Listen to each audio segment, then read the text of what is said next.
The silver pocket watch hit the parlor floor with a metallic clang that seemed to echo through every room of the imposing Victorian house on Pinyon's Main Street.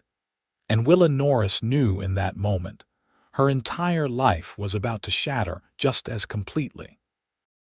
Her father's face had turned a deep crimson that spread from his starched collar to his receding hairline, while her mother sat frozen on the velvet settee, one hand pressed to her chest as though she might faint at any second.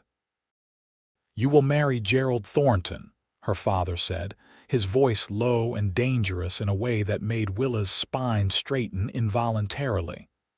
"This is not a discussion, Willa Marie. This is a fact. I will not."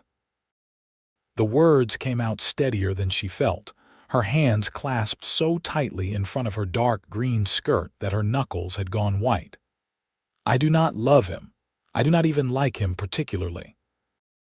He looks at me as though I am a prize horse he means to purchase, and I will not spend my life being owned by a man who sees me as property." Her mother made a small sound of distress, finally finding her voice. "Willa, how can you speak this way? Gerald is from one of the finest families in Santa Fe. His railway investments alone would secure our future, not to mention yours. You are 22 years old. You cannot afford to be romantic and foolish anymore. I can afford to have some say in who I marry."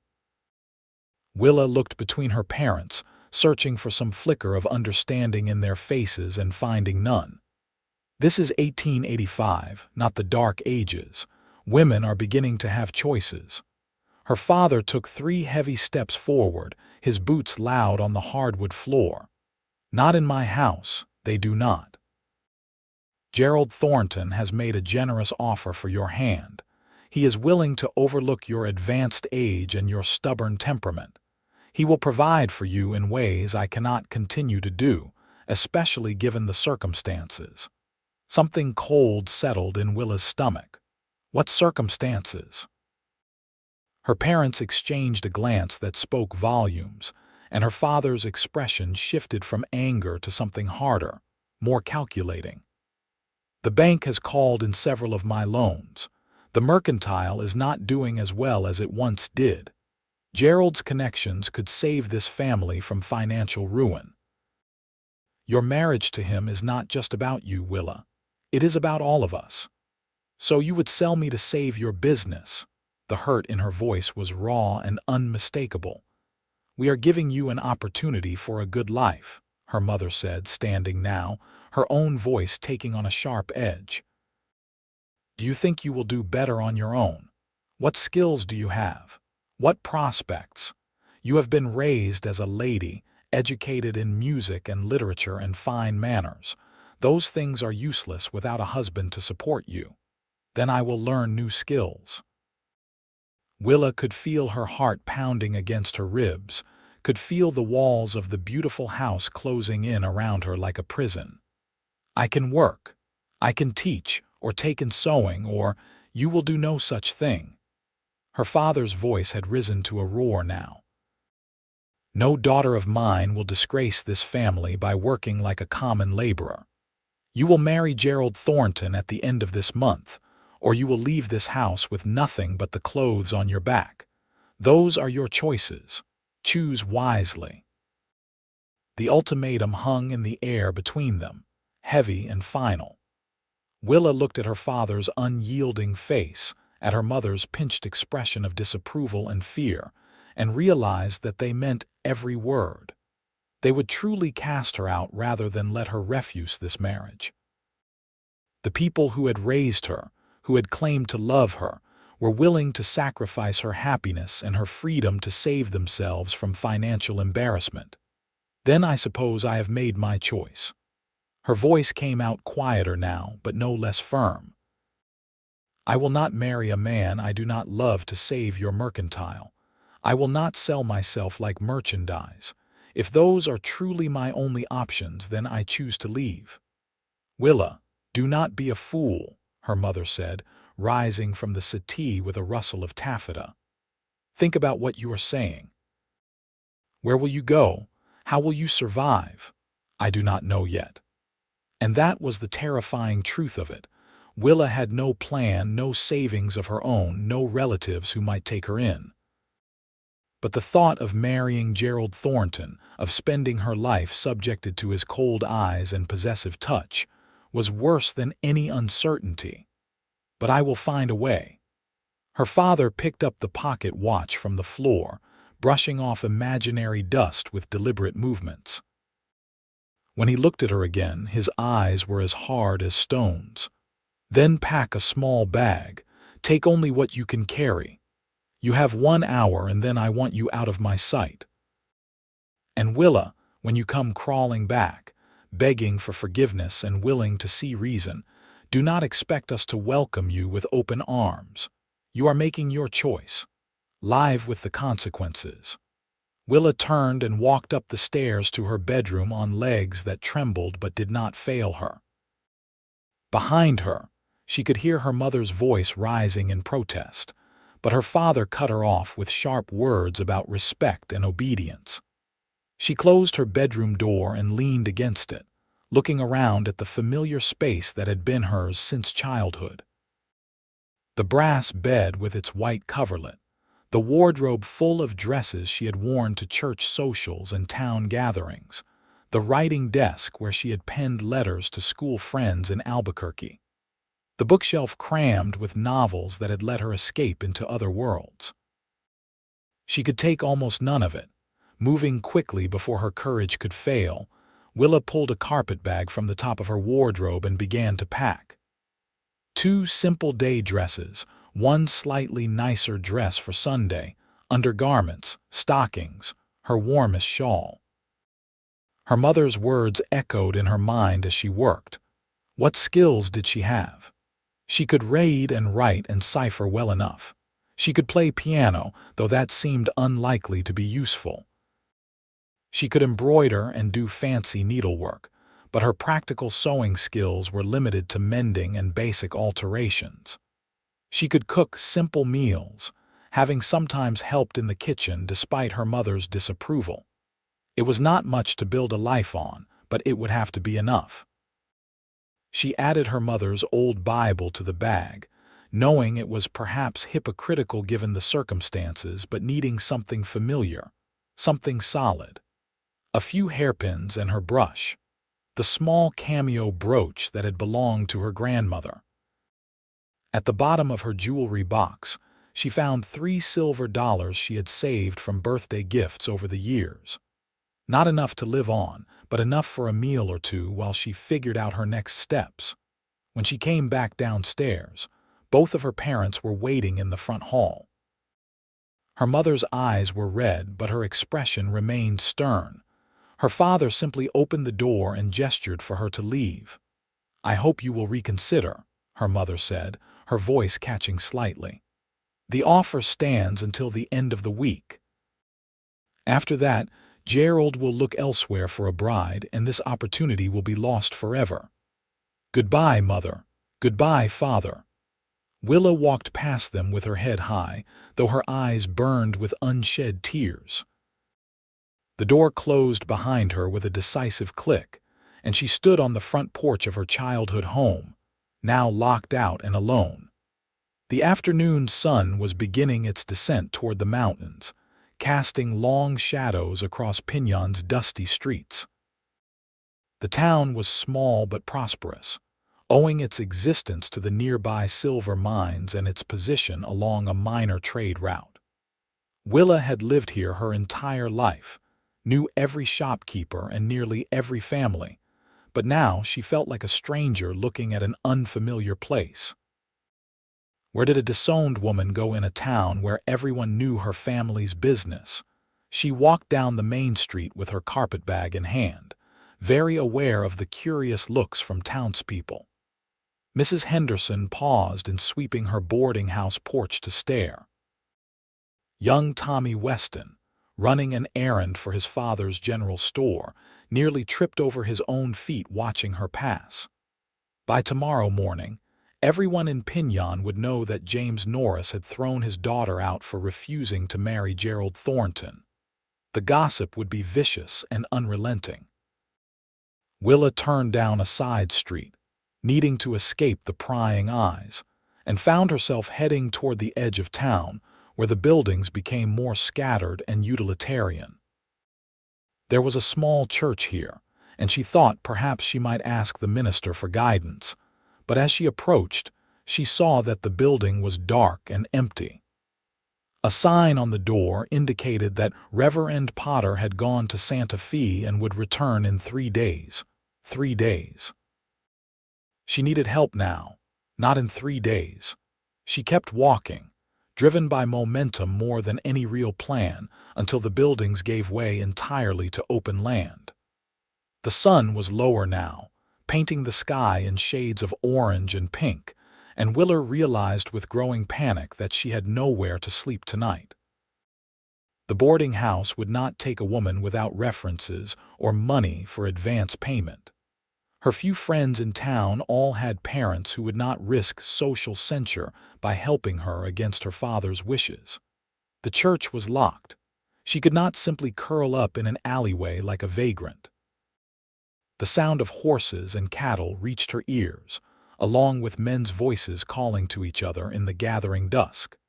She had wandered far enough that she was near one of the larger ranch properties outside town. She could see a barn and several outbuildings, a main house with warm light glowing in the windows, and a large corral where cowboys were moving cattle. For a moment she simply stood there, watching them work, envying their purpose and their place in the world. One of the men separated from the others, riding toward the barn on a gray horse. He moved with the easy confidence of someone completely at home in the saddle, and as he drew closer, Willa could make out more details.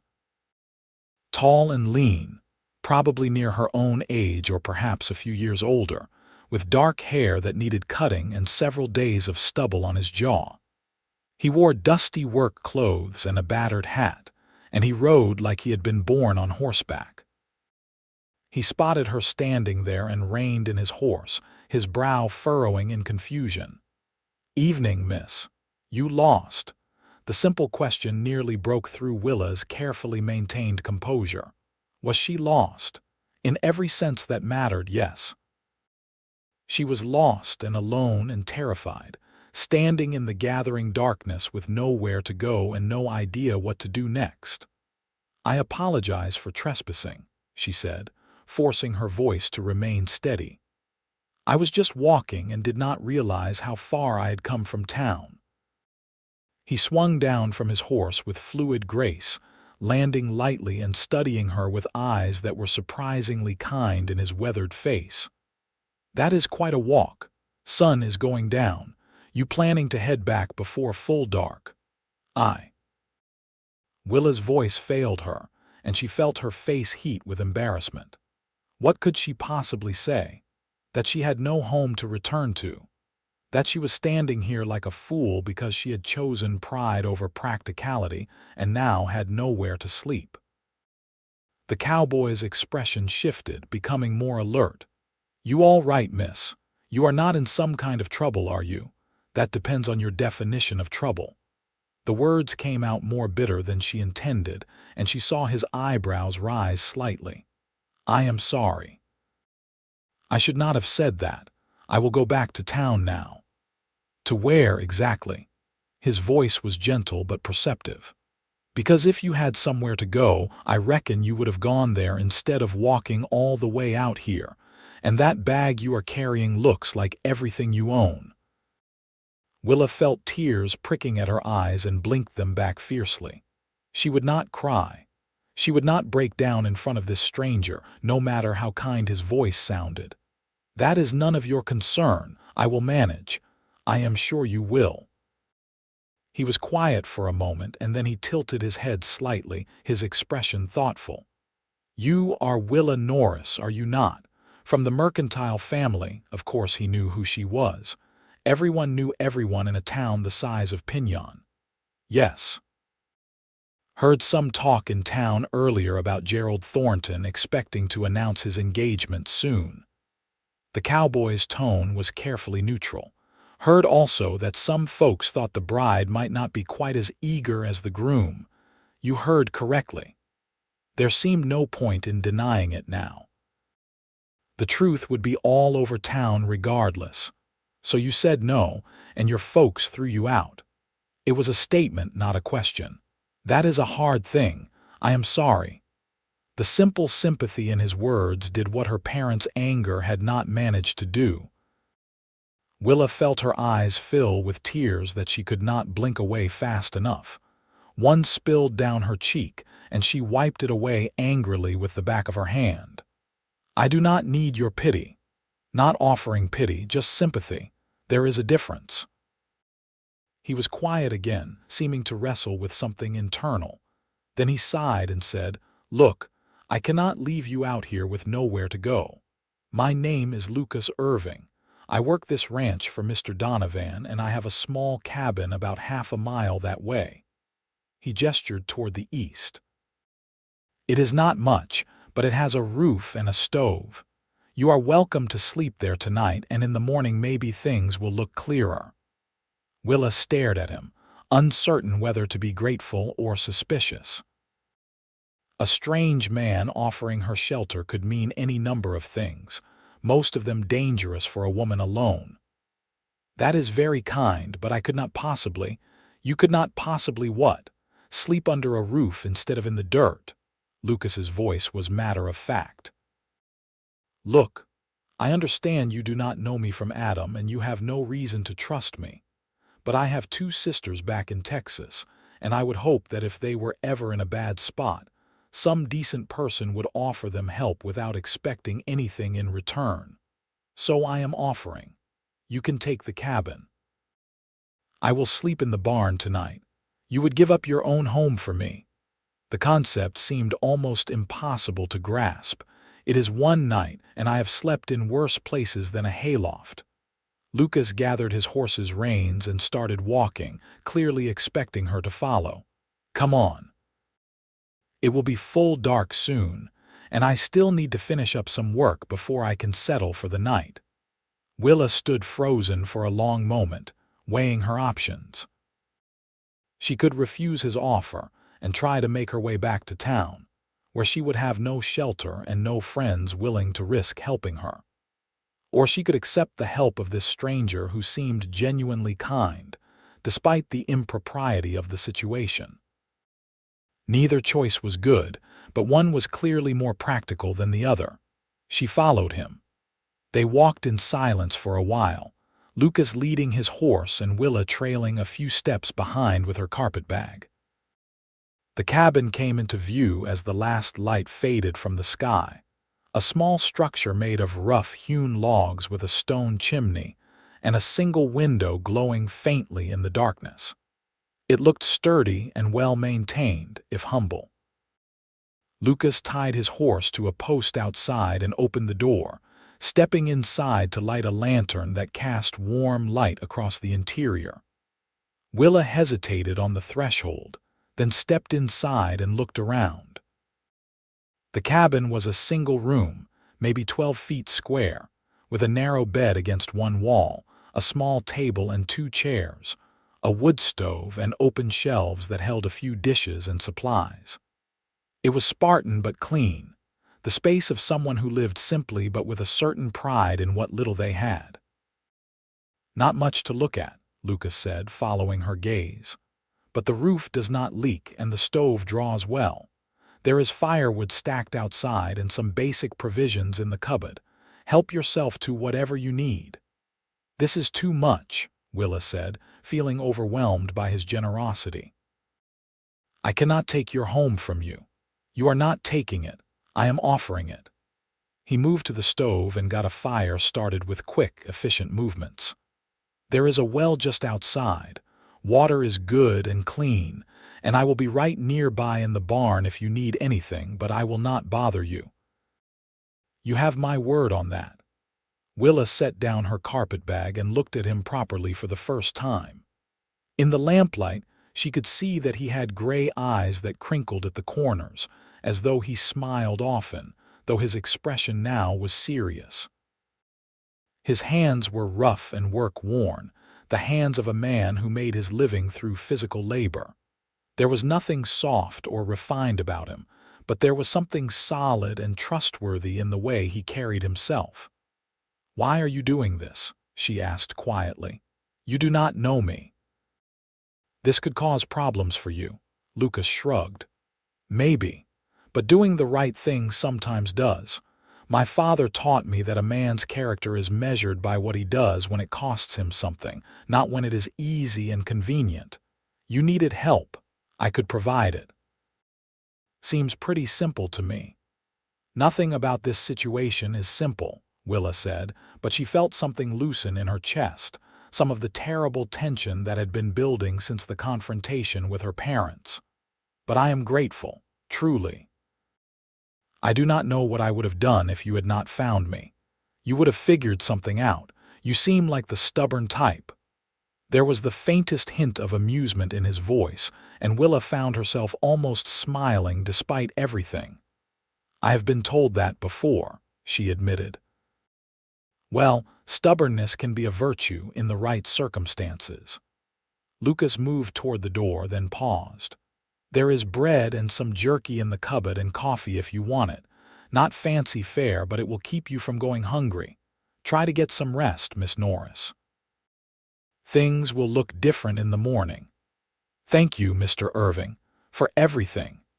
He touched the brim of his hat in a gesture that seemed almost courtly coming from a cowboy in dusty work clothes, and then he was gone, closing the door softly behind him. Willa stood alone in the small cabin, surrounded by the possessions of a stranger who had shown her more kindness in an hour than her own parents had in the last month, and finally let herself cry. She cried for the loss of her home and her family, for the future she had imagined that would never come to pass, for the fear and uncertainty that lay ahead. She cried until her eyes were swollen and her head ached, and then she washed her face in cold water from the bucket by the door and forced herself to eat some of the bread Lucas had mentioned. It was plain and a little stale, but her empty stomach welcomed it. As she sat at the small table, Willa looked around the cabin again with fresh eyes. There was a shelf of books near the bed, which surprised her. Most cowboys she had encountered were barely literate. She moved closer and read the titles. Some dime novels, but also works by Mark Twain and Washington Irving, a worn copy of Moby Dick, a book of poetry by Longfellow. Someone who read, who sought knowledge and beauty beyond the daily grind of ranch work. She lay down on the narrow bed, still fully dressed, and pulled the blanket over herself. It smelled of wood smoke and sage, a masculine scent but not unpleasant. Through the single window she could see stars beginning to emerge in the darkening sky, more stars than she had ever seen from town, brilliant and cold and impossibly distant. Tomorrow she would need to make a plan. She would need to find work and a more permanent place to stay. She would need to build a new life from nothing but her own determination, and whatever skills she could learn. But tonight, exhausted and heartsore, she let herself simply be grateful for shelter and for the unexpected kindness of a stranger named Lucas Irving. She fell asleep to the distant sound of cattle lowing and the whisper of wind through the pines. And for the first time in weeks, she did not dream of Gerald Thornton's cold eyes and possessive smile. Morning came with the sound of roosters crowing and the smell of coffee drifting through the cabin walls. Willa woke disoriented, not immediately remembering where she was, and then the events of the previous day came flooding back. She sat up quickly, smoothing her wrinkled dress and trying to restore some order to her hair without benefit of a proper mirror. Through the window she could see Lucas sitting outside on a stump, a tin cup in his hands, watching the sunrise. He looked like he had been awake for a while, his hair damp as though he had already washed at the well. Willa felt a pang of guilt. He had given her his bed and slept in the barn, all for a woman he had only just met. She opened the door and stepped outside, and Lucas turned at the sound, getting to his feet with easy grace. "Morning, Miss Norris. I hope you slept all right. Better than I expected to, given the circumstances. And please call me Willa. After your kindness, formality seems rather silly." "Then you should call me Lucas." He gestured to a second cup sitting on a flat rock near the fire. "I made coffee. It is strong and probably not what you are used to, but it is hot." Willa accepted the cup gratefully, wrapping her hands around it for warmth. The morning air was crisp and cool, a sharp contrast to the heat that would come later in the day. She took a sip and barely managed not to grimace. He had not been exaggerating about the strength. This was coffee that could strip paint, thick and bitter and almost shockingly potent. Lucas caught her expression and had the grace to look slightly embarrassed. "Sorry, I am used to making it strong enough to wake the dead, helps on early mornings. It is fine. I will adjust." Willa took another cautious sip, and her body responded to the caffeine like a drowning person finding air. "What time is it?" "About 5:30. I need to get to work soon, but I wanted to talk to you first, see if you had any plans for today." Plans. As though she had options, as though the world had not completely upended itself in the space of a single afternoon. Willa stared out at the landscape, at the mountains rising in the distance and the endless sky above, and tried to organize her scattered thoughts. "I need to find work," she said finally, "and a place to stay that is not your cabin. You have been more than generous, but I cannot impose on you indefinitely." "You are not imposing, but I understand wanting to stand on your own feet." Lucas was quiet for a moment, clearly thinking. "What kind of work are you looking for? What can you do?" It was the same question her mother had asked, but without the scorn. Willa forced herself to be honest. "Not much that is practical, I am afraid. I can read and write and do sums. I can cook simple meals and do mending. I have some education in music and literature, but I do not see how that helps me." "Can you ride?" The question surprised her. "Not well. I have been on a horse a few times, but never for more than a short distance." "Why?" "Just thinking." Lucas took a long drink of his coffee, his eyes distant. "There might be something here on the ranch. Mrs. Donovan, the owner's wife, has been talking about needing help with the household. They have a big place and she is getting older, finding it harder to manage everything. She needs someone who can cook and clean and help with the various tasks that come up. It would not pay a lot, but it would include room and board." Hope flared in Willa's chest, sharp and almost painful. "Do you think she would consider me, even given my circumstances, Mrs. Donovan is a practical woman and fair-minded. She will not care about town gossip if you can do the work." Lucas met her eyes directly. "I can take you to meet her this morning if you like. I cannot promise anything, but it is worth asking." "Yes, please. I would be so grateful." Willa felt tears threatening again and blinked them back. "You have done so much for me already. I do not know how I can ever repay you." "You do not need to repay me. Just pay it forward someday when you are able. Help someone else who needs it." Lucas emptied his coffee cup and stood. "Let me get cleaned up a bit, and then we will go up to the main house. You might want to tidy yourself too. Mrs. Donovan appreciates people who take pride in their appearance." Willa went back into the cabin and did her best to make herself presentable with limited resources. She changed into her better dress, a dark blue cotton with modest trim that was appropriate for potential employment. She fixed her hair into a neat bun and pinched her cheeks to give them some color. Looking at her reflection in the small shaving mirror Lucas had left on the shelf, she saw a woman who looked older than her 22 years, with shadows under her eyes and a tightness around her mouth that spoke of recent trials. But her chin was up and her shoulders were straight, and that would have to be enough. Lucas was waiting outside with his horse when she emerged. "The main house is about a mile. We can walk if you prefer, or you can ride with me."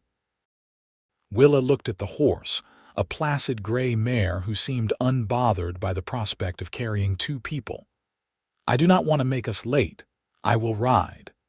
Lucas swung into the saddle and then extended his hand to help her up behind him. Willa hesitated, very aware that this was deeply improper, that sitting this close to a man she barely knew was the sort of thing that could ruin what little reputation she had left. Then she remembered that her reputation was already in tatters, and she took his hand and let him pull her up behind him. She had to put her arms around his waist to steady herself, and she felt him tense briefly at the contact before relaxing. "Hold on tight," he said, and then they were moving, the horse settling into an easy walk that nevertheless covered ground quickly. Willa had never been this close to a man who was not family. She could feel the warmth of Lucas's body through his shirt, could smell the scent of soap and leather and honest work. It was strange and unsettling and not entirely unpleasant, and she found herself hyper-aware of every point of contact between them. They rode in silence for a while, following a well-worn path that led toward a cluster of buildings in the distance. The morning was beautiful, the air clear and fresh, and despite her anxiety about the upcoming meeting, Willa felt a small spark of hope. Maybe this would work. Maybe Mrs. Donovan would give her a chance. Maybe she could build a new life here, away from her parents' expectations and Gerald Thornton's possessive plans. "Can I ask you something?" Lucas's voice broke the silence, and Willa realized she had been lost in thought. "Of course." "Why did you say no?" "To Thornton, I mean. From what I hear, he is rich and respectable. Most women would have jumped at the chance. Most women are smarter than I am, apparently." Willa's voice was dry. "But I could not do it. He does not love me. He wants a wife the way a man wants a new horse or a fine gun, something to show off and keep in its place. I saw the way he looked at me, like he was calculating my value. And when I tried to talk to him about books or ideas, he dismissed me like I was a child playing at being intellectual. He made it clear that once we were married, I would be expected to run his household, bear his children, and otherwise stay silent and decorative. I could not face a lifetime of that. So you chose freedom over security." There was something in Lucas's voice that sounded like respect. "That takes courage, or foolishness. The jury is still out on which."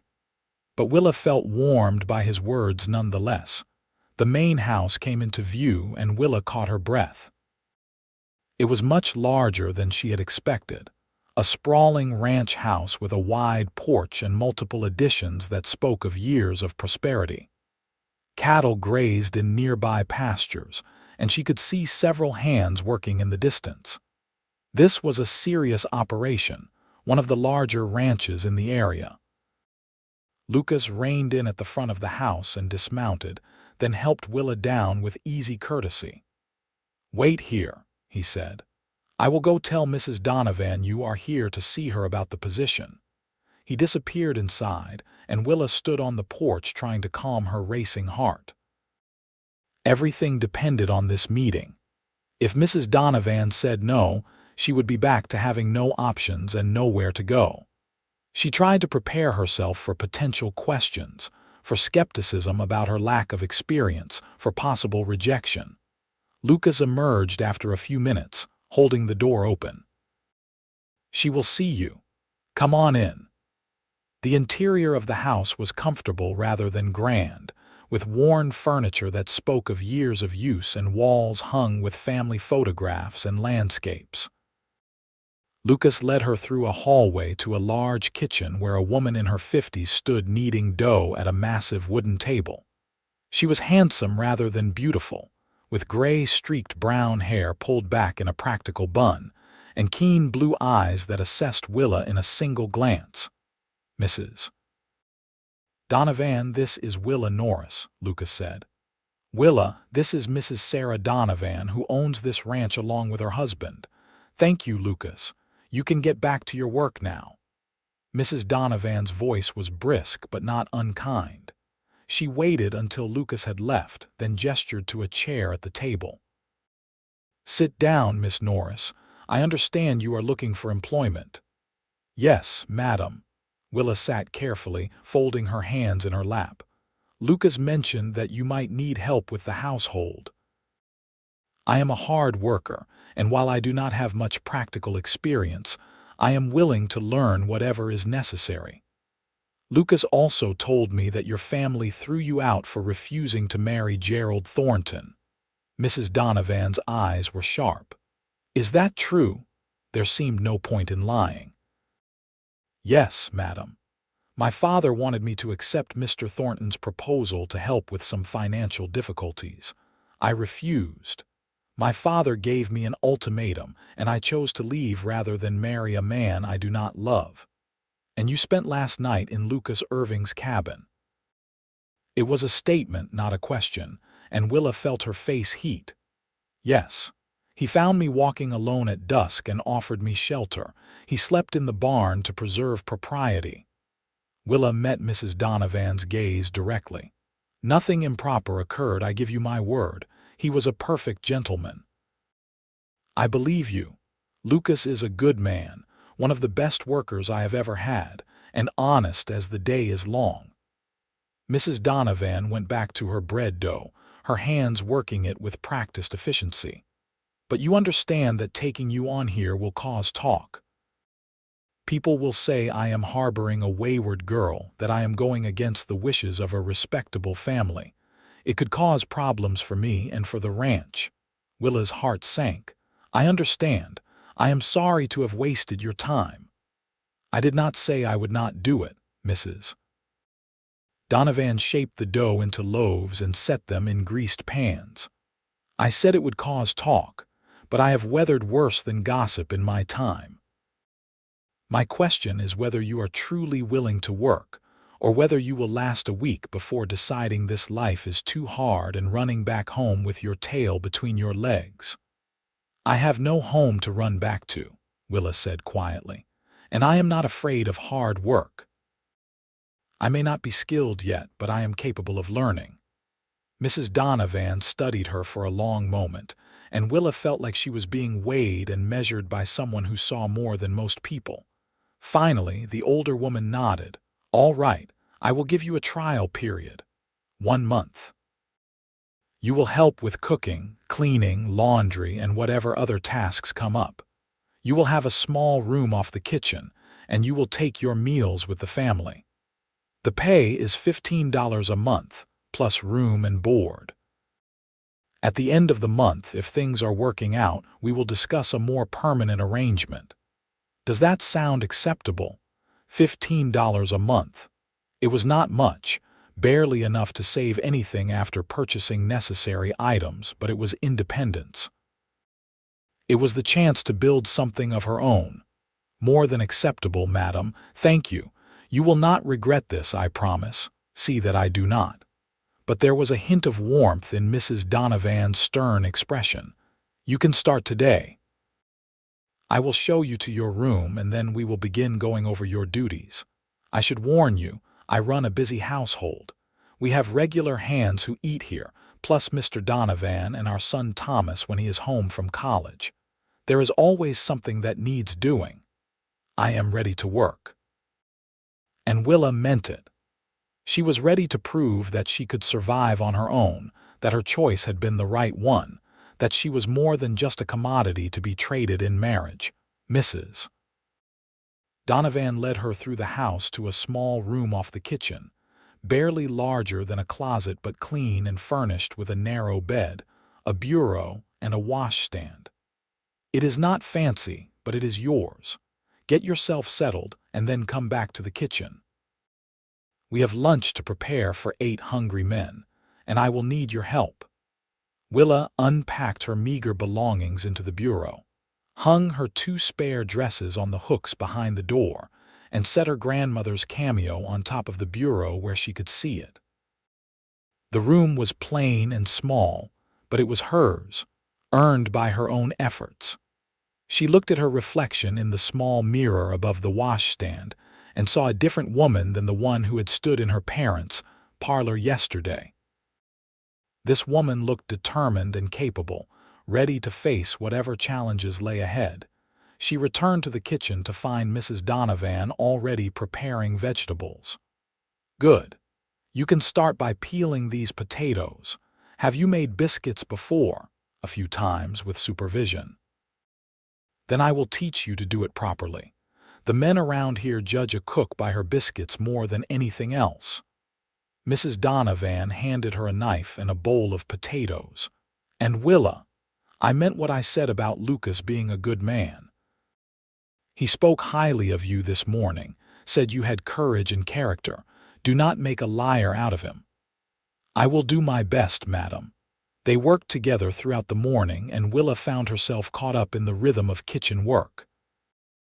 There was something meditative about the simple tasks, the peeling and chopping and stirring, the heat of the stove and the smell of bread baking. Mrs. Donovan was a patient teacher, showing her how to judge when the biscuit dough had been worked enough, how to season stew to bring out the flavors, how to manage multiple dishes cooking at once. By noon, Willa's back ached and her hands were raw, but she felt a deep satisfaction as she helped carry platters of food to the long table where the ranch hands were gathering for lunch. She recognized Lucas among them, his hat hanging on a peg by the door, his face and hands scrubbed clean of the morning's work. He caught her eye and gave her a slight nod, and she felt herself smile in response.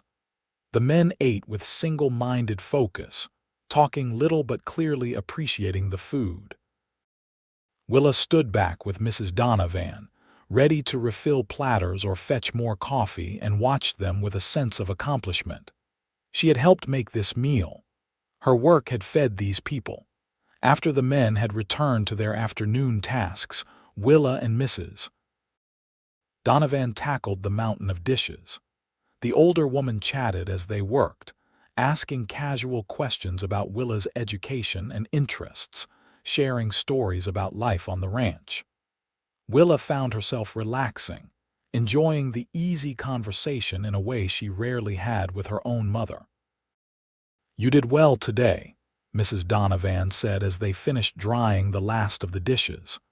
"Better than I expected for your first day. Tomorrow will be washing day, which is harder work, but I think you will manage. Thank you for giving me this chance." Willa set down the dish towel and met the older woman's eyes. "I know it was not an easy decision." "No, it was not, but I have learned to trust my instincts about people, and my instincts say you are worth the risk." Mrs. Donovan paused, seeming to consider her next words carefully. "Your parents will likely not be pleased when they hear you are working here. They may come to make trouble." "Are you prepared for that?" "I do not know," Willa admitted, "but I will not go back, not unless I choose to and not because they demand it." "Good. Stand firm in your choice, and eventually they will have to accept it." Mrs. Donovan's expression softened slightly. "I know something about difficult family situations myself. When I married Mr. Donovan 30 years ago, my own father disowned me. Said I was throwing myself away on a poor cowboy with no prospects. He never spoke to me again, died still angry at my choice. But I have had a good life here, a happy marriage, and no regrets. Sometimes the hard choices are the right ones." The afternoon passed in more work, preparing dinner and completing various household tasks. By the time evening fell, Willa was exhausted in a way she had never experienced before. Every muscle ached and her hands were rough and sore. But she had made it through her first day, had proven that she could do this work. She was carrying a basket of vegetables in from the root cellar when she encountered Lucas near the barn. He was grooming his horse, running a brush over the animal's gray coat with long, gentle strokes. "How did it go?" he asked, looking up as she approached. "Mrs. Donovan worked you too hard." "She worked me exactly as hard as necessary, I suspect." Willa set down the basket and flexed her aching fingers, but she gave me the position. 1 month trial with the possibility of permanent employment after that. That is good news. I am glad.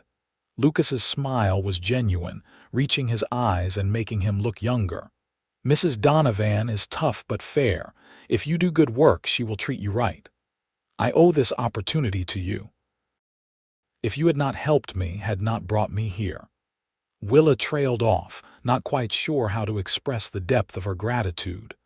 You do not owe me anything. I just pointed you in the right direction. You got the job on your own merit. Lucas returned to brushing his horse, and Willa found herself watching the easy way he moved, the obvious care he showed the animal.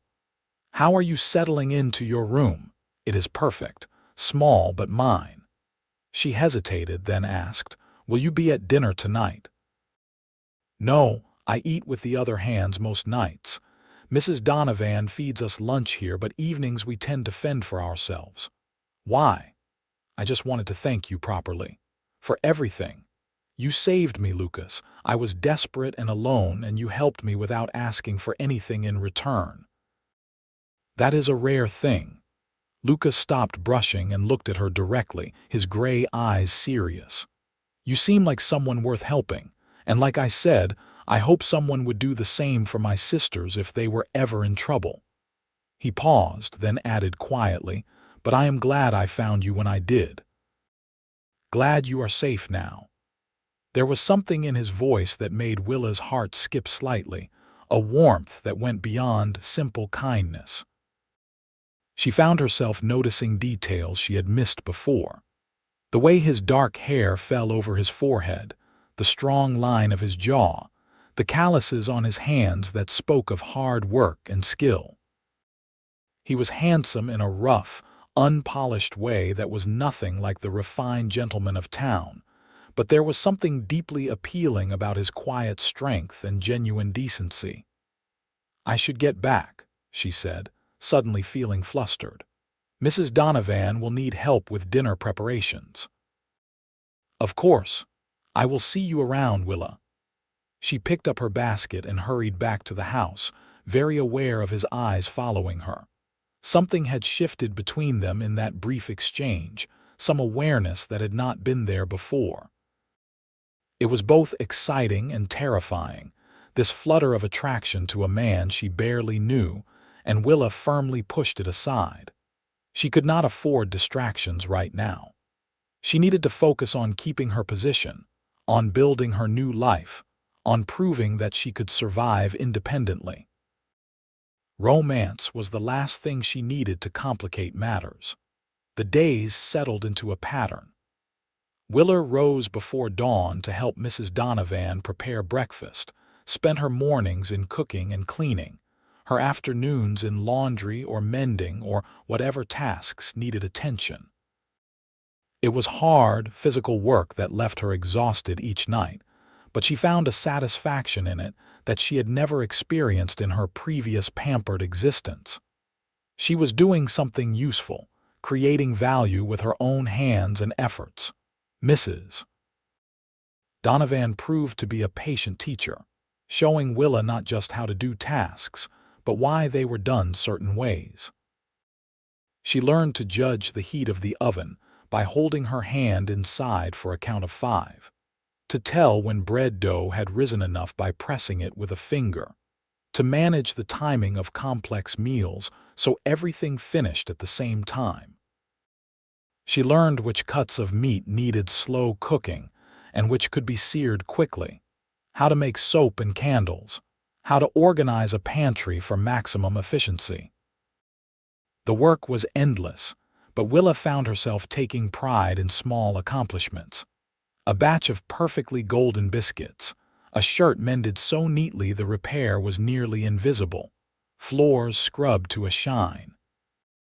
These were not the accomplishments she had been raised to value, but they were real and tangible in a way her previous education had never been. She saw Lucas only occasionally, brief encounters when he came to the main house for lunch or when their paths crossed while she was doing outdoor chores. They always exchanged greetings, and sometimes a few words of conversation, but nothing more. Willa told herself she was relieved by this distance, that it was better to maintain propriety. But she found herself watching for him nonetheless, noticing when he was absent and feeling a small lift in her spirits when he appeared. Nearly 2 weeks after she started working at the ranch, Willa was hanging laundry in the yard when a familiar carriage appeared on the road leading to the main house. Her stomach clenched as she recognized her father's rig, and she watched with growing dread as it pulled up in front of the house. Both her parents descended, her father's face set in stern lines, her mother looking uncomfortable and uncertain. Mrs. Donovan emerged onto the porch, wiping her hands on her apron. "Mr. and Mrs. Norris, what brings you out this way? We have come for our daughter." Her father's voice was cold and authoritative, the tone he used when he expected immediate obedience. "I understand she is working here. This nonsense has gone on long enough. Willa, get your things. You are coming home." Willa stepped forward from where she had been standing by the clothesline, her heart pounding but her voice steady. "No, father, I am not." Her father's face darkened. "This is not a request. You will come home, apologize for your disrespectful behavior, and accept Gerald Thornton's proposal as you should have done 2 weeks ago. He has been remarkably understanding about this episode, but his patience has limits. Then his patience will have to run out because I am not marrying him." Willa moved closer, very aware of Mrs. Donovan standing firm on the porch behind her. "I have a position here, honest work that I am good at. I am supporting myself. This is my choice and I am standing by it." Her mother spoke for the first time, her voice tremulous. "Willa, please. You are embarrassing us terribly. Everyone in town is talking about how our daughter is working as a servant, how you are living in disgrace. Just come home. We can forget this ever happened." "I am not living in disgrace. I am living honestly, earning my own way. There is no shame in that." "There is shame in a lady doing menial labor," her father snapped. "There is shame in disobeying your parents and throwing away a good match out of childish stubbornness. You are making fools of us all. I am making my own choices. That is not the same thing." Willa felt anger rising to match her father's, hot and sharp. "You wanted to sell me like property to save your business. I refused. That is my right as a human being. You have no rights except those I grant you as your father. Actually, that is not true, Mrs." Donovan's voice cut through the argument, calm but firm. "Willa is 22 years old, an adult by any legal standard. She has the right to make her own decisions about her employment and her marriage. And she is doing excellent work here, I might add. I am very pleased with her." Willa's father turned his glare on Mrs. Donovan. "You are harboring my daughter against my wishes. You are encouraging her in this foolish rebellion. I could make serious trouble for you, Mrs. Donovan. I have friends in Santa Fe, connections that could cause problems for your ranch." "You could try." Mrs. Donovan's expression did not change. "But I am not particularly frightened of your threats, Mr. Norris. I am employing a capable young woman who came to me seeking honest work. There is nothing illegal or immoral about that, no matter how much you might wish otherwise." For a moment, Willa's father looked as though he might explode. His face had gone purple and his hands were clenched into fists at his sides. But then he seemed to regain control, his expression settling into cold contempt. "Fine. Stay here then, and ruin yourself completely. But do not think you can come crawling back when you realize your mistake. As of today, you are no longer my daughter. You are no longer welcome in my home or in my family.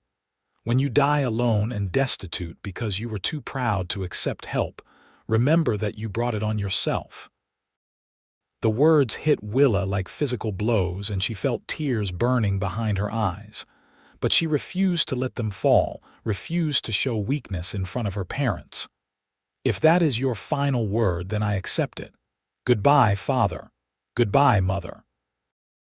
Her mother made a small, choked sound, her hand reaching out as though to touch Willa, then dropping back to her side. She looked like she wanted to say something, but her husband's stern presence beside her kept her silent. They climbed back into the carriage, and Willa watched as they drove away, taking with them any last hope of reconciliation. When they were out of sight, Willa's legs went weak and she sat down hard on the porch steps. "Mrs. Donovan settled beside her, not speaking, just offering the comfort of presence. After a long moment, she put a weathered hand on Willa's shoulder. "That was hard. I am sorry you had to go through it." He meant it. Willa's voice came out hoarse. "He truly has disowned me. I have no family anymore. You have us."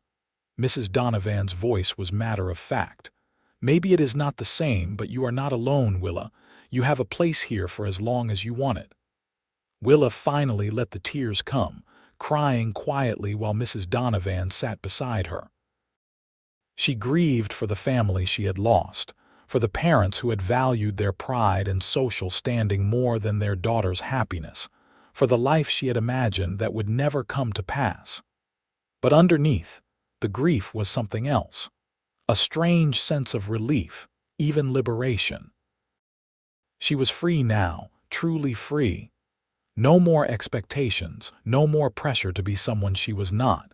She could build her life on her own terms. When her tears subsided, she wiped her face and took a shaky breath. "I should get back to work.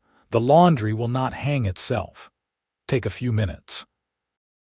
"The laundry can wait." Mrs. Donovan stood and brushed off her skirt.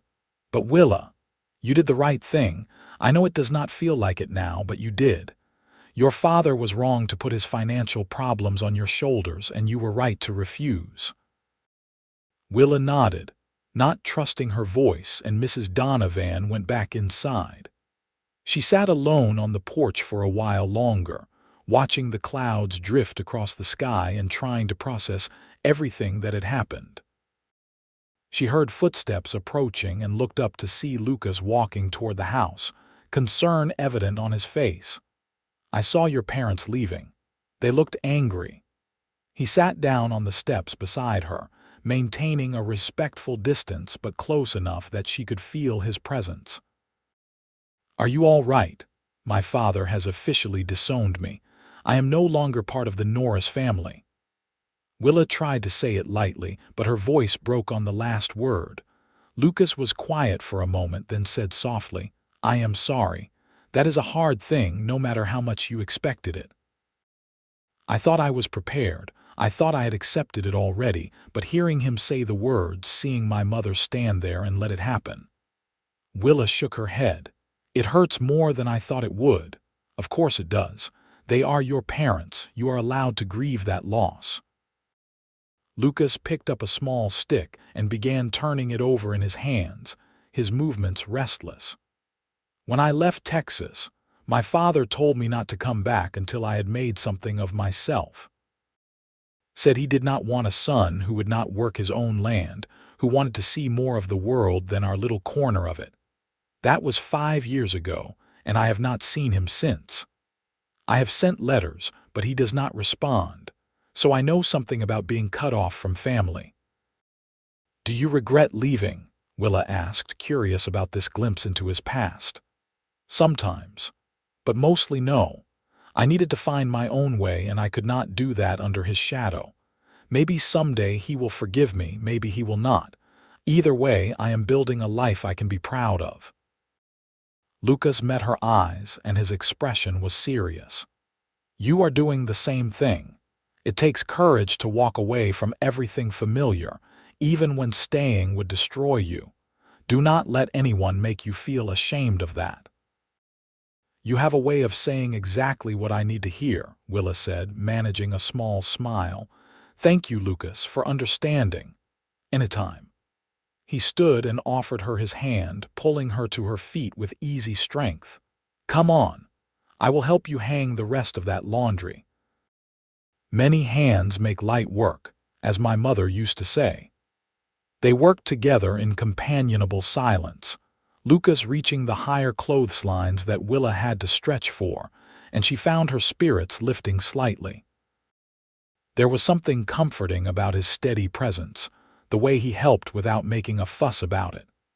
When the last sheet was hung, he tipped his hat to her and headed back to his work, leaving Willa feeling less alone than she had minutes before.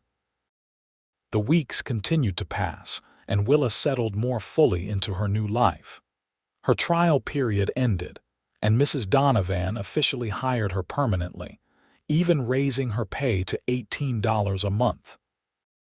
Willa opened an account at the bank in town, depositing her earnings with pride and watching her small savings grow. It was not much, but it was hers, earned through her own efforts. She became more skilled at her work, learning the rhythms of the household and anticipating what needed to be done before being asked. She learned to manage the sometimes difficult personalities of the ranch hands, to diffuse tensions and keep the kitchen running smoothly, even when tempers ran hot. She learned which men liked their coffee strong and which preferred it weak, who wanted extra biscuits and who never touched dessert. And she learned more about Lucas Irving through observation and occasional conversations. She learned that he was 26 years old, from a small town near Austin, that he had worked on ranches since he was 16, moving from place to gain experience, that he read voraciously, borrowing books from Mrs. Donovan's library and trading dime novels with the other hands, that he was saving money to eventually buy his own land, though he did not know yet where that might be, that he was respected by the other cowboys for his skill with horses and his steady temperament. She learned that his laughter was rare but warm, that he had a dry sense of humor that caught her off guard, that he treated everyone with the same basic respect regardless of their station. She learned that horses responded to him with unusual trust, that he could calm a spooked animal with just his voice and hands, that he had a gift for training even difficult stock. And she learned, gradually and without meaning to, that she was falling in love with him. It crept up on her slowly, in moments too small to seem significant at the time. The way he always thanked her sincerely when she served his lunch, treating her work as valuable rather than menial. The time he found her struggling with a stuck window and fixed it without comment, just a smile and a tip of his hat as he left. The afternoon she discovered him reading Moby Dick in the barn, and they spent 20 minutes discussing themes of obsession and redemption, his insights surprising and thoughtful. The evening he brought her wildflowers he had found while riding fence lines, saying they were too pretty to leave where no one would see them. Small kindnesses, brief conversations, shared smiles across the dinner table. Nothing dramatic or grand, but somehow more powerful for their simplicity. Willa found herself thinking about him at odd moments, wondering what he was doing, looking forward to the times when their paths would cross. She caught herself watching for him, memorizing the way he moved, the sound of his voice, the rare glimpses of his smile.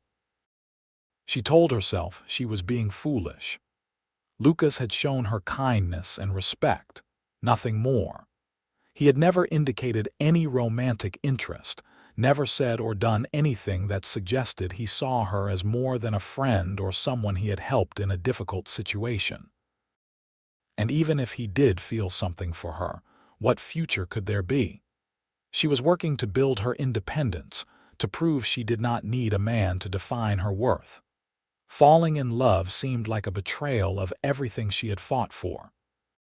But the heart, Willa was discovering, did not particularly care about logic or timing. It wanted what it wanted, practical considerations aside. Summer deepened into fall, and the ranch settled into the busy season of preparing for winter. There was hay to cut and stack, cattle to move to lower pastures, endless repairs and maintenance to complete before the cold weather arrived. Everyone worked longer hours, and Willa barely had time to think, much less moon over a cowboy who probably saw her only as the hired help. She was carrying water to the men working on repairing the barn roof when she encountered Lucas coming from the opposite direction. He was covered in dust and sweat, his shirt sticking to his back, and he looked exhausted. "You should take a break," Willa said, offering him the dipper from her water bucket. "You have been up on that roof since dawn. Cannot stop yet. We need to get this finished before the weather turns." But he accepted the water gratefully, drinking deeply and then pouring some over his head with a groan of relief. "That is better. Thank you. You push yourself too hard," Willa said, unable to keep a note of concern from her voice. "Mrs. Donovan would not want you making yourself sick." "I am fine. I have done harder work than this." Lucas wiped his face with his sleeve and looked at her with an expression she could not quite read. "But I appreciate your worry. It is nice to have someone care." "Of course I care. You are." Willa stopped, not sure how to finish that sentence without revealing too much. "You are a good man, Lucas Irving. This ranch would fall apart without you. I doubt that. But thank you." He handed back the dipper, and their fingers brushed briefly, sending a jolt through Willa that seemed disproportionate to the simple touch. Lucas felt it too, she thought, because he went very still, his eyes locked on hers. For a moment they stood frozen, the air between them charged with unspoken feeling. Willa could hear her heart pounding, could see the way Lucas's chest rose and fell with his breathing. His eyes, usually so calm and steady, held something intense and heated that made her breath catch. Then someone called his name from the barn, and the moment shattered. Lucas stepped back, his expression shuddering. "I should get back to work." "Of course." "Yes." Willa felt her face heating and turned away quickly, hurrying back toward the house with her water bucket. Behind her, she heard Lucas climb back onto the barn roof, the sound of hammering resuming moments later. She spent the rest of the afternoon in turmoil, replaying that brief moment over and over in her mind. Had she imagined the connection between them? Was she seeing what she wanted to see rather than what was really there? Or had Lucas felt it too, that pull of attraction that seemed to grow stronger every time they were together? That evening, as she was finishing cleanup after dinner, Mrs. Donovan came into the kitchen with a thoughtful expression. "Willa, can I speak with you for a moment?" "Of course, madam. Is something wrong?" "No, not wrong. But I have noticed something lately, and I thought perhaps we should discuss it." Mrs. Donovan sat down at the kitchen table and gestured for Willa to join her. "You and Lucas seem to have become friends." Willa felt her face flush. "He has been kind to me. We talk sometimes. Is that inappropriate?" "Not inappropriate, no. But Willa, I need you to be careful. Lucas is a good man, one of the best I have ever known, but he is still a man. And you are a young woman living without family protection. People will talk if they think there is anything improper between you. There is not." The words came out more defensive than Willa intended. "We are just friends. Nothing has happened. I believe you. But feelings can develop, especially between two people who respect each other and spend time together. And if that happens, you need to think very carefully about what you want." Mrs. Donovan's expression was kind but serious. "You have worked hard to build your independence, to prove you can support yourself. Getting involved with Lucas, or any man, could complicate that. Marriage would mean giving up your wages, your autonomy. You would be dependent on him, just as you would have been dependent on Gerald Thornton." "Lucas is nothing like Gerald Thornton," Willa said hotly, and then stopped, hearing the passion in her own voice. She took a breath and said more quietly, "But you are right. I have not come this far just to trade one form of dependence for another. I am not saying you should not care for him. if that is what is happening. Just that you should think carefully before letting those feelings grow into something that could change your whole life." Mrs. Donovan reached out and patted Willa's hand. "I speak from experience. I married for love, and I have never regretted it, but marriage changes everything. Make sure it is what you truly want before you take that step." After Mrs. Donovan left, Willa sat alone in the kitchen, thinking about her words. She was right, of course. Willa had fought so hard for her freedom, had given up her family and her comfortable life to avoid being owned by a man she did not love. Falling in love with Lucas, allowing herself to imagine a future with him, would mean risking that hard-won independence. But was independence truly the same thing as being alone? Was there no way to have both love and autonomy? Surely a marriage based on mutual respect and genuine affection would be different from the kind of transaction her father had tried to arrange with Gerald Thornton. Willa did not have answers to these questions, and they troubled her through the following days. She found herself pulling back from Lucas, keeping their interactions brief and superficial, building walls where there had been growing warmth. If he noticed the change, he did not comment on it, but she thought she saw hurt in his eyes sometimes when she turned away quickly or refused to engage in real conversation. The distance she had created ached like a physical wound, but Willa told herself it was necessary. She could not afford to lose herself in love, no matter how tempting it might be. October brought the first hard frost, and with it a new urgency to the work of preparing for winter.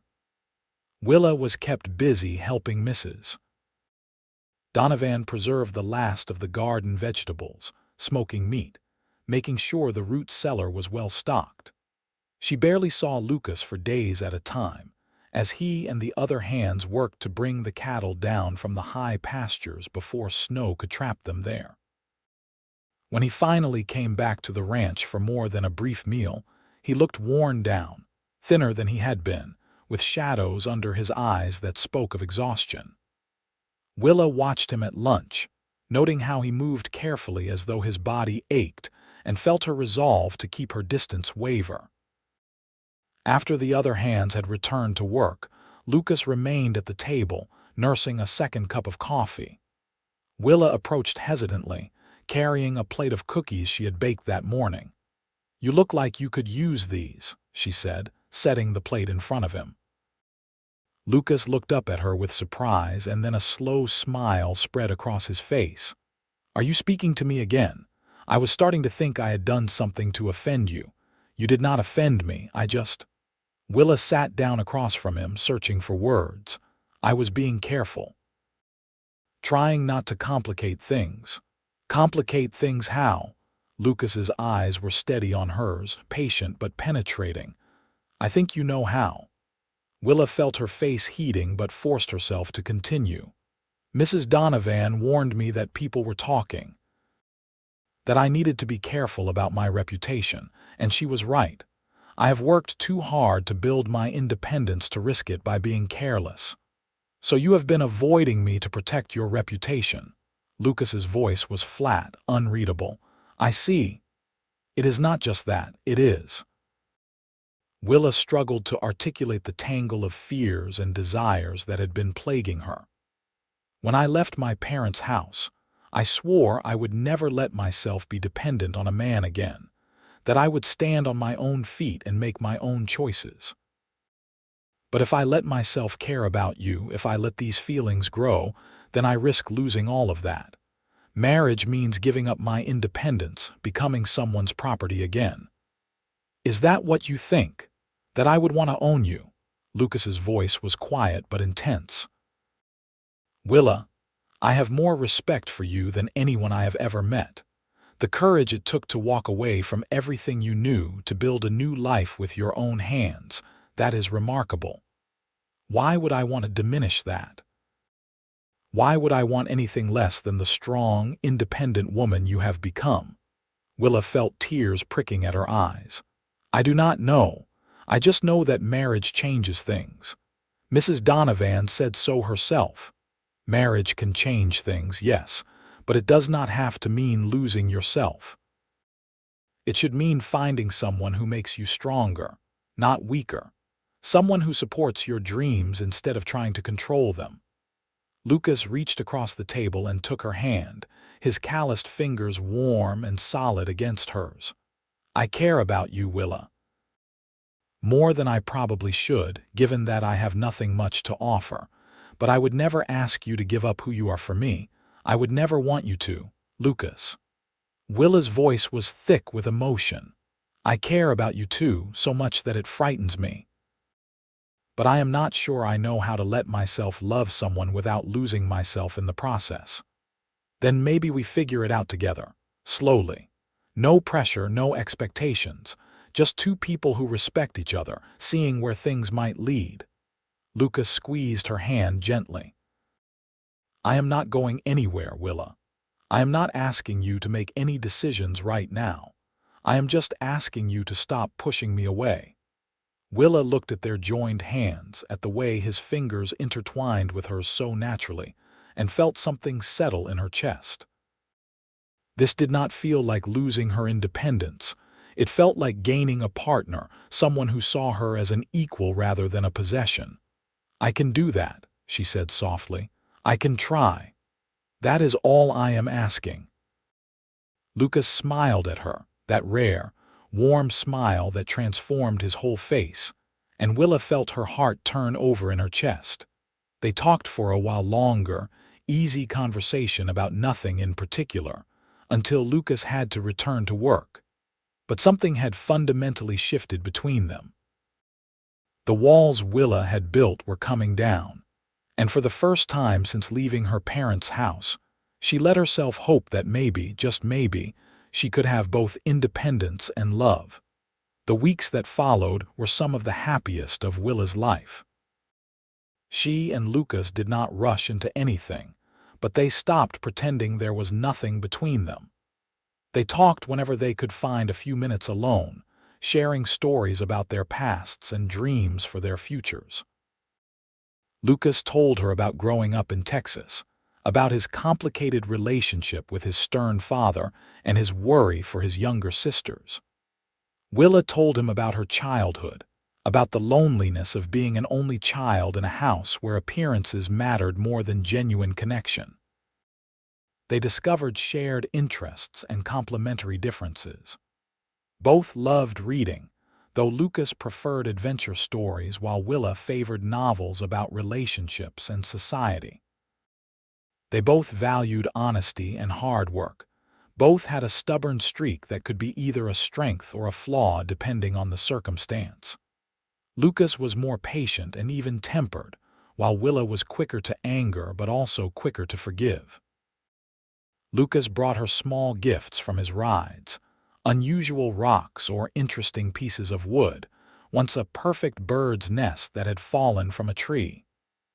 Willa saved him the best portions of meals and baked his favorite foods when she had time. They found excuses to work near each other, Lucas offering to help with heavy chores and Willa bringing water or food to wherever he was working. It was courtship of the slowest, most careful kind, and Willa treasured every moment of it. November brought the first snow, a light dusting that turned the ranch into something magical. Willa stood on the porch early one morning, watching the sun rise over the white landscape, and felt a presence beside her. Lucas had come to stand next to her, close enough that she could feel his warmth but not quite touching. "Beautiful, is it not?" he said quietly. "Yes, I have never seen anything quite like it." Willa glanced at him and found him watching her rather than the landscape. "What?" "I was just thinking that I am glad you ended up here. Glad that I found you that evening when you were walking alone. My life has been better for knowing you, Willa Norris. My life has been better for knowing you too." Willa hesitated, then added softly, "I think I am falling in love with you, Lucas Irving. That probably is not wise or practical, but it seems to be happening anyway."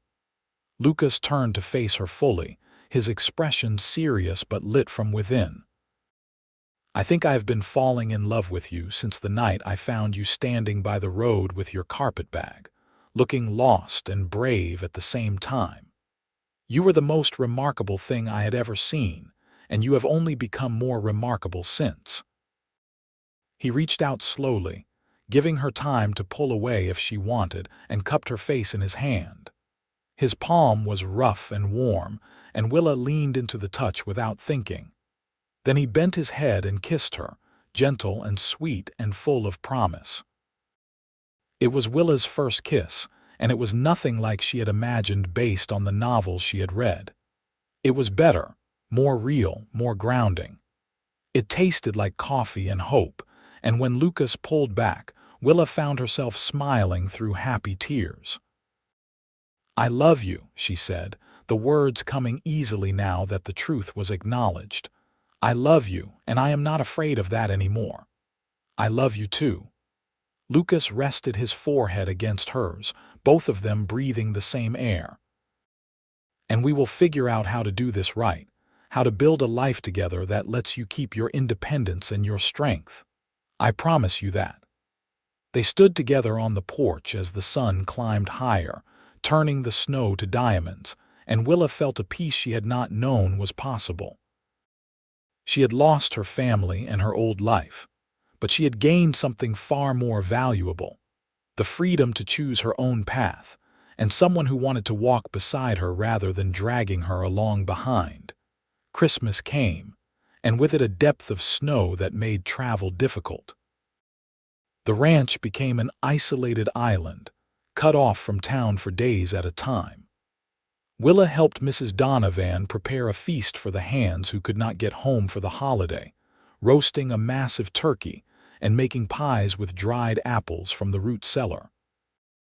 On Christmas Eve, Lucas gave her a gift, a small wooden box he had carved himself. Inside was a delicate silver ring set with a small turquoise stone. "It is not fancy," he said, looking nervous for the first time since she had known him. "And I know we have not been courting long. But Willa, I cannot imagine my future without you in it. I am not asking you to marry me right this moment, but I am asking if you would consider it, if you would think about being my wife when the time is right." Willa looked at the ring, at the care evident in both the carved box and the simple jewelry, and felt her heart swell. "I will marry you, Lucas Irving, not someday when the time is right, but soon as we can arrange it, because I know what I want, and it is you. A life with you, built on respect and love and partnership. Are you sure? You do not need more time to think about it, I am sure. You are nothing like the man my parents tried to force me to marry. You see me as a person, not a possession. You value my strength instead of trying to diminish it. Why would I need more time to know that is what I want?" Lucas kissed her then, deep and passionate, and when they broke apart they were both breathless and grinning. "Then we will get married. In the spring, when the roads are passable and we can get a preacher here. I will build us a house, something better than my little cabin. We will make a life together, Willa, a good life." "It will be a good life because we will build it together," Willa corrected. "I will help you with the house. I will work beside you, not just wait for you to provide for me. I would expect nothing less." Lucas pulled her close, wrapping his arms around her, and Willa rested her head against his chest, listening to the steady beat of his heart. They told Mrs. Donovan their plans the next morning, and she received the news with a knowing smile. "I thought it might come to this. You two have been dancing around each other for months. I am happy for you both." "I hope this will not cause problems for you," Willa said. "I know people in town have been talking. Let them talk. You are both adults and you are handling this properly. A betrothal and a wedding, nothing improper about it." Mrs. Donovan poured them each a cup of coffee. "And Willa, for what it is worth, I think you made the right choice. Lucas is worth 10 of Gerald Thornton." The winter passed slowly, with Lucas and Willa planning their future during stolen moments together. Lucas began building a small house on a piece of land. Mr. Donovan agreed to sell him on generous terms, working on it whenever weather and ranch duties allowed. Willa helped when she could, learning to handle tools and mix mortar, taking pride in every board they nailed and every stone they laid. It was hard work, but it was their work, something they were creating together. In late February, news came that Gerald Thornton had married a wealthy widow from Santa Fe, someone who brought him both money and social connections. Willa felt only relief at the news. That life, that future, seemed impossibly distant now, like something that had happened to a different person. In March, Willa encountered her mother by chance in town. She had gone with Mrs. Donovan to purchase supplies, and they were loading parcels into the wagon when Margaret Norris emerged from the general store.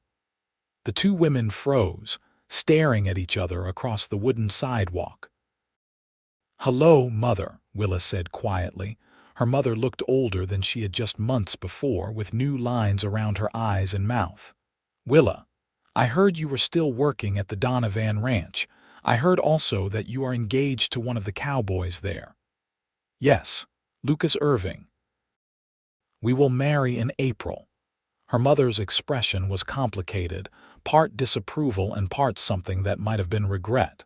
"Your father would be furious if he knew I was speaking to you. He has forbidden me to have any contact." "Then why are you speaking to me?" "Because you are my daughter and I have missed you." Her mother's voice broke slightly. "Because I think perhaps we were wrong, your father and I. We thought we were doing what was best for you, securing your future. But you seem happy, happier than I have seen you in years." "I am happy, Mother. I am building a life on my own terms with a man who respects me as an equal. It is not the life you imagined for me, but it is the right life for me." They stood in silence for a moment, and then her mother reached out hesitantly and touched Willa's arm. "I am glad. I am glad you found happiness, even if it cost you your family. And Willa, I am sorry for not standing up for you, for choosing your father's pride over your well-being. I am sorry." Willa felt tears burning in her eyes. "Thank you. That means more than you know. Will you let me know when the wedding will be? I would like to come if you would allow it. I cannot promise your father will change his mind, but I can make my own choices. Of course, I would very much like you to be there." Willa squeezed her mother's hand. "The wedding will be April 15th at the Donovan Ranch, 2 o'clock in the afternoon. I will be there." Her mother smiled tremulously. "Thank you for giving me another chance." They parted then, and Willa felt lighter than she had in months. Her father might never forgive her, might never acknowledge the life she had built, but having her mother's blessing meant something. It meant that maybe her family was not entirely lost after all. April arrived with wildflowers blooming across the hillsides, and the air warm with promise. The house Lucas had built was not large, but it was solid and well-made, with 2 rooms and a loft, a good stove and windows that let in plenty of light. Willa had sewn curtains from fabric Mrs. Donovan had given her, and together they had built simple furniture and scavenged a few necessary items from the general store. It was humble, but it was theirs, and Willa loved it fiercely. The wedding took place on a beautiful spring afternoon, with most of the ranch hands in attendance and a preacher brought in from Santa Fe. Willa wore a simple blue dress she had made herself, and Lucas wore his best clothes, his hair neatly trimmed and his face clean-shaven for the occasion. Mrs. Donovan cried through the whole ceremony, dabbing at her eyes with a handkerchief. And true to her word, Willa's mother arrived just before things began, slipping into a seat in the back and giving Willa a tremulous smile. Her father did not come, but Willa found that it did not hurt as much as she thought it would. She had made peace with his absence. When the preacher asked if anyone objected to the union, silence reigned. And when he pronounced them husband and wife, Lucas kissed Willa with such tenderness that several of the watching cowboys had to clear their throats and look away. The celebration afterward was simple but joyous, with food and music and dancing that lasted well into the evening. Willa danced with Lucas under the stars, his arms strong and sure around her, and felt complete in a way she never had before. "Happy?" Lucas asked, his breath warm against her ear. "Impossibly happy. More than I ever thought possible." "Good. That is all I want, Willa Irving. To make you happy for the rest of our lives." "We will make each other happy," Willa corrected. "Together. Always together." They spent their wedding night in their new house, in the bed Lucas had built with his own hands. And as Willa fell asleep in her husband's arms, she thought about the journey that had brought her here, from the daughter of a merchant being auctioned off to save her father's business, to a woman who had chosen her own path and found love in the most unexpected place. She had lost a family but gained a partner. She had given up comfort but gained freedom. She had risked everything and won more than she had dared to dream. Life on the ranch settled into new patterns. Willa continued to work for Mrs. Donovan several days a week, and Lucas worked the ranch as he always had. But now, they came home to each other at the end of each day, sharing meals and conversation and the simple intimacy of building a life together. Lucas was true to his word about respecting her independence. When Willa wanted to keep working, even though, as a married woman, she had no legal right to her own wages, Lucas supported her decision and even helped her open a bank account in her own name.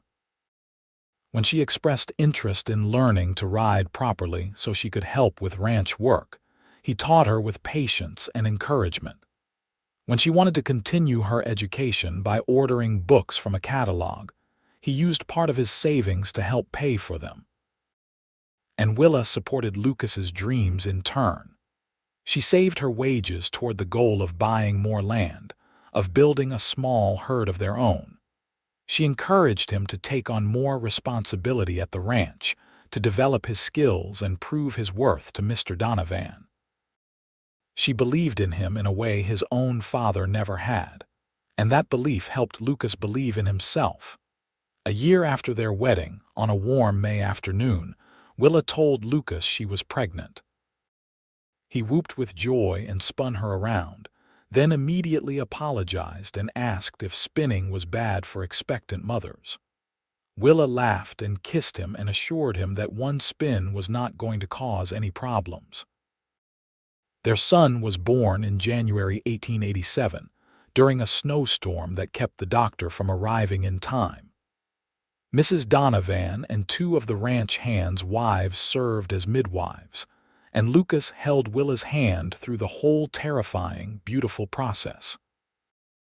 They named the baby James after Lucas's grandfather and called him Jamie to distinguish him from Willa's father. Holding her son for the first time, Willa felt a fierce wave of love and protectiveness. This child would grow up knowing he was valued for who he was, not what he could provide for others. He would be raised by parents who loved each other and modeled respect and partnership. He would have the freedom to choose his own path, whatever that might be. 2 months after Jamie was born, a letter arrived from Texas. Lucas opened it with shaking hands, recognizing his sister's handwriting. As he read, his expression shifted from confusion to grief. "What is it?" Willa asked, alarmed. "My father died 3 weeks ago, a heart attack." Lucas's voice was hollow. "He is already buried. My sister says he spoke of me at the end, that he regretted our estrangement but did not know how to bridge it." Willa set down the baby and went to her husband, wrapping her arms around him. "I am so sorry, Lucas. I know it was complicated between you, but he was still your father. I thought we would have more time, that someday I would go back and we would fix things between us." Lucas buried his face in her hair. "Now we will never have that chance. He knew you loved him, even if you were apart. And and you have honored his memory by being the kind of man who works hard and treats people with respect. That matters, Lucas. That would have mattered to him. They grieved together, and Willa was grateful she could be there to support her husband through his loss. It made her think of her own father, of the breach between them that had never healed. She wondered if he would want reconciliation, if enough time had passed for him to see that she had built a good life, even if it was not the one he had chosen for her. She decided to try. She wrote a letter explaining about her marriage, about Jamie's birth, about the life she and Lucas were building. She invited her father to visit, to meet his grandson, to see that she was happy and healthy and doing well. She posted the letter with hope but without expectation, prepared for it to go unanswered. To her surprise, a reply came 2 weeks later. Her father's handwriting was stiff and formal, but the content was less cold than she had feared. He would not visit, he wrote, but he acknowledged that she seemed to have made a stable life for herself. He enclosed a small bank draft, a gift for his grandson, and wished them well. It was not forgiveness exactly, but it was not outright rejection either. It was a beginning. Over the next few years, the relationship between Willa and her parents slowly thawed. Her mother visited several times, delighting in her grandson and marveling at the house Lucas and Willa had built. Her father never came, but his letters became marginally warmer, and he sent gifts for Jamie on birthdays and Christmas. It would never be the close family relationship Willa had once imagined, but it was something, a thread of connection that acknowledged they were still family despite everything that had happened. Lucas's relationship with his own family also healed, though slowly. He began corresponding regularly with his sisters and eventually with his mother. 2 years after his father's death, his youngest sister came to visit for a month, and she and Willa became close friends. The visit helped Lucas make peace with his past, helped him see that leaving Texas had been the right choice even though it had cost him his father's approval. Life was not perfect. There were hard years when drought made water scarce and cattle died. There were illnesses and injuries, financial setbacks and disappointments. But Willa and Lucas faced these challenges together, supporting each other through the difficult times and celebrating the good times with equal passion. In 1889, their daughter was born, a loud and active baby they named Alina after Lucas's mother. She had her mother's determination and her father's steady temperament, and she ruled the household from the moment she arrived. In 1891, Lucas was promoted to foreman of the Donovan Ranch, a position of significant responsibility that came with better pay and respect. Mr. Donovan was getting older and had come to rely on Lucas's judgment and skill. The promotion allowed Lucas and Willa to save more aggressively toward their goal of buying their own land. In 1893, they purchased 50 acres adjacent to the Donovan Ranch, land with good water and grazing potential. It was not much compared to the large ranches in the area, but it was theirs, bought with money they had saved together, worked for together, sacrificed for together. They built their herd slowly, starting with 10 head of cattle and growing it gradually through careful breeding and management. Willa proved to have a good head for business, keeping meticulous records and making smart decisions about when to sell and when to hold. Lucas managed the day-to-day operations, using the skills he had developed over years of ranch work. They were partners in every sense of the word, each bringing different strengths to their shared enterprise. Lucas was better with animals and practical problem-solving. Willa was better with numbers and long-term planning. Together, they made a formidable team. As their children grew, Willa and Lucas made sure to pass on the values that had brought them together. They taught Jamie and Alina that hard work was honorable, that honesty mattered more than appearance, that people should be judged by their character rather than their wealth or social standing. They taught their children to read and think critically, to question unfairness, to stand up for what was right even when it was difficult. They also taught them, through example, what a good marriage looked like. Jamie and Alina grew up seeing their parents treat each other with respect and affection, seeing them work through disagreements with conversation rather than anger, seeing them support each other's dreams and celebrate each other's successes. In 1897, when Jamie was 10 and Alina 8, Willa and Lucas took their children on a trip to Santa Fe. It was the first real vacation they had taken as a family, a week away from the ranch to explore the city and give the children a taste of life beyond Pinyon. While there, they encountered Gerald Thornton on the street. He looked much older than his years, with a dissipated air and an unhappy expression. His wife was not with him, and Willa heard later that she had left him, taking most of her money with her and returning to her family in St. Louis. Thornton looked at Willa with her husband and children, at the obvious happiness and health of her family, and something like regret crossed his face. He tipped his hat and moved on without speaking, and Willa felt only pity for him. He had married for money and status and ended up with neither happiness nor genuine companionship. She had married for love and built a life richer than any amount of wealth could provide. The turn of the century brought changes to Pinyon and the surrounding area. The railroad came closer, making travel easier and opening new markets for cattle. Automobiles began to appear, strange and noisy contraptions that scared the horses but fascinated the children. The world was modernizing, moving faster, and the old ways of the frontier were gradually fading. But some things remained constant. Lucas and Willa's love for each other only deepened with time, growing roots that went soul deep. They still worked together, still shared their hopes and fears, still supported each other through challenges and celebrated victories as a team. In 1902, their third child was born, another son they named Thomas. He came as a surprise, arriving when Willa was nearly 40 and had thought her childbearing years were behind her. But he was healthy and strong, and his arrival brought new joy to the family. Jamie, now 15, was already taking on significant responsibility at the ranch. He had his father's easy way with animals and his mother's head for business. Alina, at 13, was proving to be a force of nature, determined and opinionated and utterly fearless.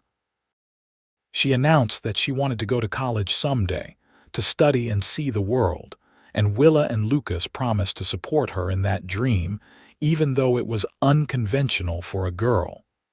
In 1905, Willa's father died, and this time he left behind a will that acknowledged her existence. He left her a small sum of money and a letter, written shortly before his death, in which he admitted that he had been wrong to cast her out. He wrote that he was proud of the life she had built, that her strength and determination had taught him something about real character. It was not the reconciliation Willa had hoped for while he lived, but it brought her a measure of peace nonetheless. Her mother moved to Santa Fe to live with relatives, and Willa visited her regularly, bringing the children to spend time with their grandmother. The relationship between them was good now, warm and affectionate in a way it had never been during Willa's childhood. Her mother delighted in her grandchildren, and often told them stories about their mother's courage in standing up for what she believed in. Lucas's mother came to visit in 1907, meeting her grandchildren for the first time and staying for 3 months. She and Willa formed a close bond, two strong women who recognized in each other a kindred spirit. Before she left, she told Lucas that he had chosen well, that Willa was the best thing that had ever happened to him, and Lucas agreed wholeheartedly. The ranch continued to grow and prosper. By 1910, Lucas and Willa owned over 200 acres and ran a herd of nearly 100 head of cattle. It was not one of the massive operations that dominated the region, but it was successful and sustainable, providing a good living for the family. Jamie, now 23, had become an equal partner in the ranch operation. He had married a local girl, the daughter of a neighboring rancher, and they were expecting their first child. Willa looked forward to becoming a grandmother, to passing on the lessons and love she had received to a new generation. Eleanor had indeed gone to college, studying literature at a school in Denver, and she wrote home regularly with tales of her classes and the exciting ideas she was encountering. She planned to become a teacher, to help other young women get the education they deserved. Willa could not have been prouder. Young Thomas, at 8, was a cheerful, energetic child who loved the ranch life and showed promise of following in his father's and brother's footsteps. On a warm evening in May 1912, Willa and Lucas sat together on the porch of their house, watching the sunset paint the mountains in shades of gold and crimson. They were both in their early 50s now, their hair touched with gray and their bodies showing the wear of decades of hard work. But their hands were still intertwined, their shoulders still touching, their love still as strong as it had been that first night when Lucas had offered shelter to a desperate young woman with nowhere else to go. "You ever regret it?" Lucas asked quietly. "Choosing this life? Giving up the comfort and security you could have had?" Willa looked at him, at the man she had loved for more than a quarter century, and smiled. "Not for a single moment. This life, this family, this love, it is everything I never knew I wanted and everything I needed. You gave me shelter and respect when I had nothing, and together we built something beautiful. You gave me purpose," Lucas said, his voice thick with emotion. "You believed in me when my own father did not. You made me want to be better, to build something lasting. Everything good in my life comes from you." "Everything good in my life comes from us," Willa corrected. "From what we built together as partners and equals, from choosing love over practicality, courage over fear, each other over everything else." They sat in comfortable silence as the sun sank lower, and Willa thought about the journey that had brought her here. She had been thrown out by her family for refusing to marry a man she did not love. She had been desperate and alone, standing by the side of a dusty road with nothing but a carpetbag and her own determination. And then, a cowboy had given her shelter and respect, had seen her worth when others saw only a disobedient daughter. He had offered help without expecting anything in return, had treated her as an equal when society said women were lesser. He had loved her not despite her strength but because of it, and together they had built a life that was everything a life should be. Their grandson was born that summer, a healthy boy with his grandfather's gray eyes and his grandmother's determined chin. Holding him, Willa felt the circle of life continuing, felt the legacy of love and respect and partnership that she and Lucas had created extending into the future. Years continued to pass, bringing more grandchildren and eventually even great-grandchildren. The ranch continued to thrive under Jamie's management, with Lucas serving as an advisor and Willa keeping the books. They slowed down as age claimed them, spending more time sitting on the porch and less time in active work. But they remained engaged with life and with each other. On their 50th wedding anniversary, in 1937, the whole family gathered for a celebration. Children and grandchildren and great-grandchildren filled the house and yard. 3 generations of people whose lives had been shaped by the love story that began when a young woman chose freedom over security, and a cowboy offered help to a stranger. Willa, now 74, looked around at the gathering with a full heart. Eleanor had become a renowned educator, Jamie had expanded the ranch into one of the most respected operations in the region, and Thomas had become a veterinarian who served ranchers throughout the territory. All three of her children were happily married to partners they loved and respected, and they were raising their own children with the same values Willa and Lucas had instilled in them. "Did you ever imagine this?" Lucas asked, his voice raspy with age but still warm. "When I found you standing by that road, did you imagine it would lead here?" "I could not have imagined anything this wonderful," Willa said honestly. "I was just hoping to survive, to find some way to make it through the next day. But you gave me more than survival, Lucas. You gave me a life worth living." "We gave each other that," Lucas said, echoing the sentiment she had expressed so many times over the years. "Together, always together." They danced together that night, slowly and carefully, their old bodies remembering the movements even if they could no longer execute them with the grace of youth. Their children and grandchildren watched with tears in their eyes, seeing in these two elderly people the embodiment of what love could be when it was built on respect and partnership.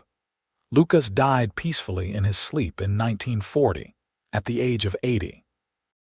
Willa held his hand as he slipped away, telling him one last time how much she loved him, how grateful she was for every day they had spent together. His last words were her name, spoken with all the love and devotion of 53 years of marriage. She grieved deeply, feeling his absence like a physical wound. But she did not break. Lucas had taught her to be strong, and she honored his memory by continuing to live fully even in his absence. She spent her remaining years surrounded by family, sharing stories about Lucas and the early days of their marriage, making sure that future generations understood the courage and love that had built the foundation of their family. Willa Norris Irving died in 1945, at the age of 82, with her children and many of her grandchildren gathered around her bed. Her last words were about Lucas, about how lucky she had been to find him, about how their love had transformed her life from something narrow and constrained into something vast and beautiful.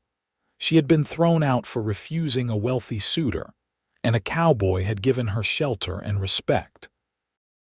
That simple act of kindness had blossomed into a love story that spanned 5 decades, produced 3 children, 12 grandchildren, and 19 great-grandchildren.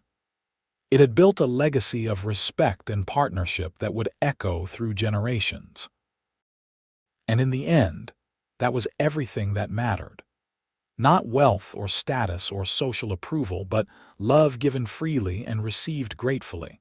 A life built on mutual respect and shared dreams. A partnership that made both people stronger and better than they could have been alone. Willa had made the right choice that day in her parents' parlor, refusing to sell herself for security. She had chosen freedom and dignity over comfort, and in doing so she had found something worth more than any amount of money. A love that lasted a lifetime and a legacy that would never fade.